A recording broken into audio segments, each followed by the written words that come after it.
Ongole TDP నాయకుడి హత్య తీవ్ర కలకలం రేపింది. ప్రత్యర్థులే ఈ దారుణానికి పాల్పడ్డారని ఆరోపిస్తున్నారు. మరోవైపు నిందితుల కోసం పోలీసుల వేట కొనసాగుతోంది. అటు నిందితుల్ని వదిలిపెట్టే ప్రసక్తే లేదన్నారు హోంమంత్రి అనిత. ప్రకాశం జిల్లా నాగులుప్పలపాడు మండలం అమ్మనబ్రోలుకు చెందిన ముప్పవరపు వీరయ్య చౌదరిని ఒంగోలులో గుర్తు తెలియని వ్యక్తులు హత్య చేశారు. మంగమూరు బైపాస్ రోడ్డులోని తన కార్యాలయంలో ఉన్న వీరయ్యపై 4 యువకులు కత్తులతో విచక్షణారహితంగా దాడి చేసి పరారయ్యారు. రక్తపు మడుగులో పడి ఉన్న ఆయన్ని ప్రైవేట్ ఆసుపత్రికి తరలించగా అప్పటికే చనిపోయినట్టుగా తేలింది. ఈరోజు చాలా దురదృష్టకర సంఘటన. తెలుగుదేశం పార్టీ మండల పార్టీ అధ్యక్షులు అదేవిధంగా మాజీ ఎంపీపీ వీరయ్య చౌదరి గారిని ఈరోజు అతి దారుణంగా కిరాతకంగా చంపడం అనేది చాలా దురదృష్టకర సంఘటన. ఒక్కసారి ఆ సిచ్యువేషన్ చూస్తేనే కొంచెం చాలా ఇబ్బందికరంగా ఉండే పరిస్థితి.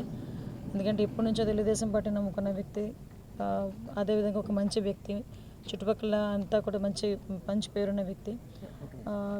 మరి ఇటువంటి ఏ కారణాలతో అక్కడ చంపడం అనేది జరిగిందో తెలియదు, కానీ ఇమీడియట్గా పోలీస్ డిపార్ట్మెంట్ వాళ్ళు కూడా అక్కడ చేరుకున్నారు. సంఘటన జరిగిన వితిన్ 20 మినిట్స్ సాక్షాత్తు ఎస్పీ గారు కూడా సంఘటన స్థలానికి చేరుకోవడం కూడా జరిగింది.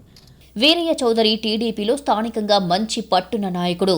గతంలో ఎంపీపీగా పనిచేశారు. రియల్ ఎస్టేట్, మద్యం వ్యాపారాలు ఉన్నాయి.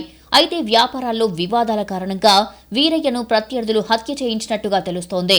నిత్యం రద్దీగా ఉండే ఒంగోలులోని మంగమూరు బైపాస్ రోడ్డులో వీరయ్య చౌదరికి ఆఫీస్ ఉంది. అక్కడికి రాత్రి 7:30కు 2 బైకుల మీద 4 యువకులు వచ్చినట్టు ప్రత్యక్ష సాక్షులు చెబుతున్నారు.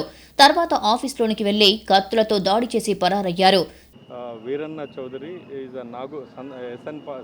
నాగుప్పలపాడు మండల ఎక్స్ ఎంపీపీ. ఈయన టీడీపీ లీడరు. ఆయన ఈ అపార్ట్మెంట్లో ఆయన బిజినెస్ సంబంధించి వ్యవహారాలు చూసుకుంటుండగా ఆయన స్టాఫ్తో 7:34 మధ్యలో ఒక 4 కుర్రాళ్ళు రావడం, అతన్ని స్టాబింగ్ చేయటం, మళ్ళీ 7:36కి అంతా కూడా ఇక్కడి నుంచి వాళ్ళు 2 వీలర్స్లో పరారవడం జరిగింది. సో అతన్ని హాస్పిటల్కి షిఫ్ట్ చేశారు. అతను చనిపోవడం జరిగింది. సో ఈ టీమ్స్ అన్నీ కూడా ఎవరు ఏంటి అనేది అతనికి ఉన్నటువంటి ఎవరు చేసే అవకాశాలు ఉన్నాయి అన్నీ కూడా వెరిఫై చేస్తున్నాం. నిందితుల కోసం ప్రత్యేక బృందాలు గాలింపు చేపట్టాయి. అలాగే ఆయనకున్న వ్యాపార లావాదేవీలు, వివాదాలపై కూడా పోలీసులు ఆరా తీస్తున్నారు. టీడీపీ నాయకుడి హత్య ఒంగోలులో ఇప్పుడు చర్చనీయాంశంగా మారింది.